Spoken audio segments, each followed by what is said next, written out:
শহীদ ক্ষুদিরাম বসু স্মৃতিরক্ষা কমিটির উদ্যোগে শহর জুড়ে র্যালি ও উজ্জয়ন্ত প্যালেসের সামনে শহীদ ক্ষুদিরাম বসুর প্রতিকৃতিতে মাল্যদান।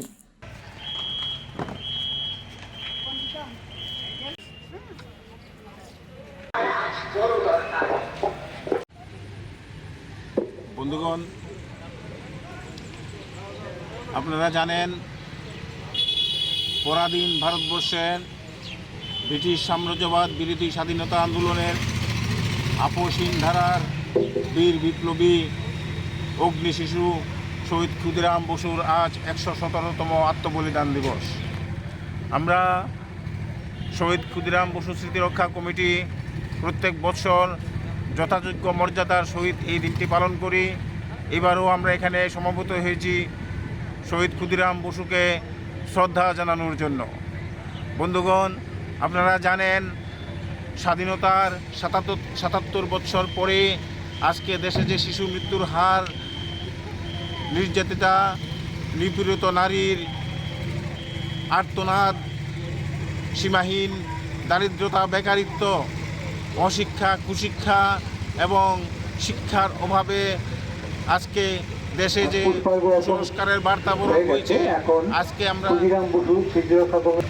আজকে এই যে অশিক্ষা, কুশিক্ষা এবং শিক্ষার অভাবে যে শিক্ষা সংস্কৃতি এবং নৈতিকতার অধঃপতন ঘটছে, তার ফলে যে ভাতৃঘাতী সংঘর্ষে জর্জরিত হয়ে অগ্নিদগ্ধ হয়ে আমরা আজকে বুঝতে পারছি আমরা কি দেশ পেয়েছি, কি স্বাধীন দেশ পেয়েছি। কিন্তু আজকে ক্ষুদিরাম কিন্তু যখন তার জীবন দিয়েছিলেন তখন কিন্তু তিনি এই স্বাধীনতার জন্য জীবন দেননি। তিনি চেয়েছিলেন একটি শোষণমুক্ত সমাজ। তাই বন্ধুগণ, আজকে স্বাধীনতার ৭৭ বছর পরেও আজকে আমরা আজকে যে ক্ষুদিরাম যে উদ্দেশ্যে জীবন দিয়েছিলেন সেই জায়গাতেই আমরা রয়ে গেছি। বরং বিদেশি শাসক থেকে মুক্ত হয়ে আমাদের দেশীয় শাসকরা আরও নিষ্পেষণ করছে আমাদের সমাজকে। তাই বন্ধুগণ, আজকে এর বিরুদ্ধে লড়াই করতে গেলে আজকে শুধু একা ক্ষুদিরামই হবে না, হাজার হাজার ক্ষুদিরাম, পাড়ায় পাড়ায় ক্ষুদিরাম, ঘরে ঘরে ক্ষুদিরামের মতো চরিত্র সৃষ্টি করতে হবে। তাই আমরা আমাদের কমিটির পক্ষ থেকে, ক্ষুদিরাম বসু স্মৃতিরক্ষা কমিটির পক্ষ থেকে আমরা চেষ্টা করছি ছাত্র যুবকদের মধ্যে, জনগণের মধ্যে যেমন আমরা ক্ষুদিরামের ছবি ঘরে ঘরে নিয়ে যাচ্ছি, ক্ষুদিরামের চেতনার উন্মেষ ঘটাতে, ক্ষুদিরামের চরিত্র সৃষ্টি করার আমরা আপ্রাণ চেষ্টা করছি। ধন্যবাদ।